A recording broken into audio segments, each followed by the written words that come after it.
दिव्या मदेना हमारे साथ मौजूद है। मैम, जिस तरीके से शांति धारीवाल वहाँ भाषण दे रहे थे, कह रहे थे कि पंजाब जैसा हाल हो जाएगा, आला कमान पंजाब जैसा हाल करना चाहते हैं।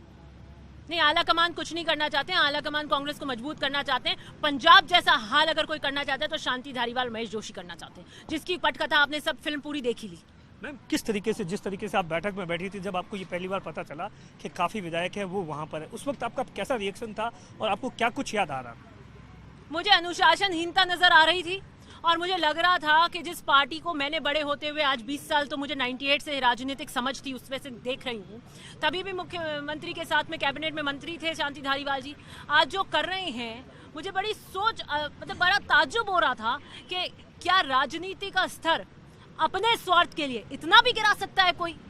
98 की राजनीति में और अब में कितना फर्क आ गया। उस वक्त क्या कुछ होता था, एक लाइन का प्रस्ताव, और इस तरीके से 18 में भी होता था, 18 में भी हुआ था, 8 में भी हुआ था, हमेशा होता है। मुझे लगता है राजस्थान और हिंदुस्तान की राजनीति के अंदर ये सबसे पहला उदाहरण है कि आला कमान को इस तरीके से तिरस्कारित और उनके पर्यवेक्षक और सीएलपी की बाइकॉट अगर करी की है तो ये पहला और आखिरी उदाहरण होगा। मैम, क्या लगता है बुजुर्ग युवा नेताओं को आगे आने का मौका नहीं दे रहे, इसीलिए ये सब कुछ किया जा रहा है? मैं कह नहीं सकती, लेकिन जो भी घटनाक्रम हुआ है वो हुआ यही है कि उनके किले में दरारें नहीं है, वो निस्ते नाबूद होने वाले थे, इसलिए उन्होंने किया। 2023 पर क्या कुछ असर पड़ेगा इन सब घटनाक्रम का? कांग्रेस किस तरीके से, और आप मारवाड़ से आती है, उसका मारवाड़ में मुख्यमंत्री अशोक गहलोत भी आते हैं, क्या कुछ असर पड़ेगा? मारवाड़ में तो हम परफॉर्म ही नहीं कर रहे हैं। 98 के बाद हमने मारवाड़ में परफॉर्म ही नहीं किया, क्या असर पड़ेगा? 2008 में हमने 3 में किया नहीं, 8 में किया नहीं, 18 में किया नहीं, क्या बताएं हम मारवाड़ का? मारवाड़ में तो परफॉर्म सिर्फ 1998 में किया था, आप सीटें उठा के देख लीजिए। अच्छा मैम, शांति धारीवाल जिस तरीके से बयान दे रहे हैं और आला कमान के ऊपर जिस तरीके से सीधे तौर पर अजय माकन पर आरोप लगा रहे हैं, क्या कुछ उस आरोपों में सच्चाई है? क्या इसमें सच्चाई है कि सचिन पायलट को मुख्यमंत्री बनाने के लिए वो आए थे?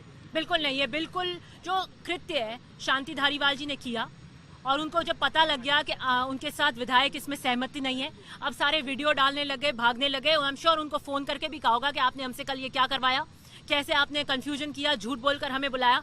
और उन्हें जब ये पता लगा, बैकफुट पे नजर आए, तो लगा कि अपना आरोप किसी और के आरोपों पर मढ़ दूं और पाक साफ होने की कोशिश करूं।